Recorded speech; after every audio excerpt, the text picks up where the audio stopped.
رحمت للمؤمنین، یہ کتاب مومنوں کے لیے رحمت کا باعث ہے۔ رحمت کس طرح؟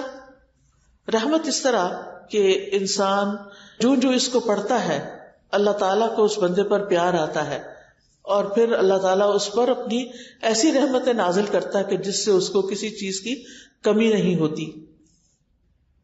پھر یہ کہ قرآن سے اللہ کی رحمت ملتی ہے، اور اس کی وجہ سے رحمت گھروں کو ڈھانپ لیتی ہے۔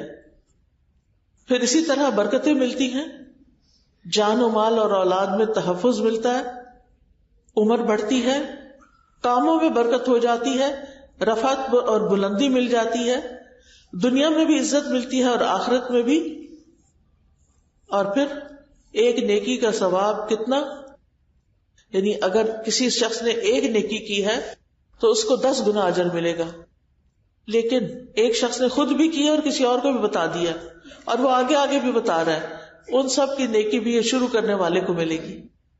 قرآن کی تلاوت عذاب قبر سے بچانے کا ذریعہ بھی ہے کہ جب انسان کو قبر میں لٹایا جائے گا اور اس پر کوئی بلا سر کی طرف سے آئے گی، نماز دل سے اس کو پروٹیکٹ کرے گی، دائیں طرف سے روزہ، بائیں طرف سے زکوٰۃ اور پاؤں کی طرف سے صدقات وغیرہ۔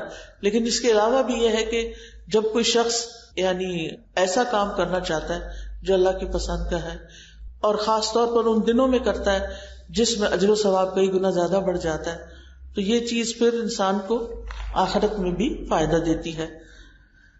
قیامت کے دن قرآن انسان کی شکل میں آئے گا اور کہے گا میں وہی ہوں جس نے تمہیں رات کو بیدار رکھا تھا اور دن میں تجھے پیاسا رکھا تھا۔ اب کیا چیزیں رات کو بیدار رکھتی ہیں بچوں کو؟ تو اب آپ سوچئے کہ پھر وہ جب ان سے سوال کیا جائے گا تو کیا جواب دیں گے کہ کیا چیز انہیں رات کو جگاتی تھی؟ کون سی چیز پھر قیامت کے دن ان کی سفارش کرے گی؟ کیونکہ قرآن کے پڑھنے والوں کی تو سفارش خود قرآن کرے گا۔ اور اسی طرح نبی صلی اللہ علیہ وسلم نے فرمایا قرآن سیکھو کیونکہ یہ قیامت کے دن اپنے پڑھنے والوں کی سفارش کرے گا۔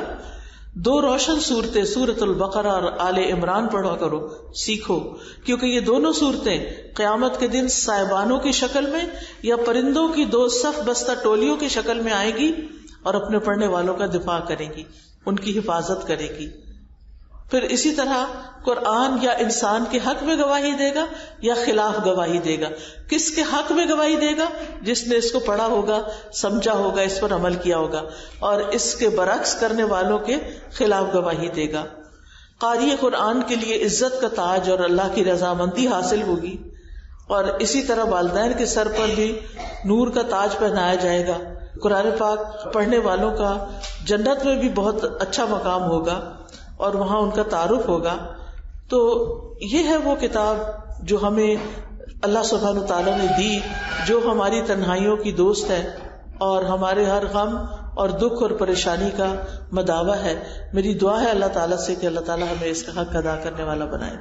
وآخر دعوانا ان الحمد للہ رب العالمین۔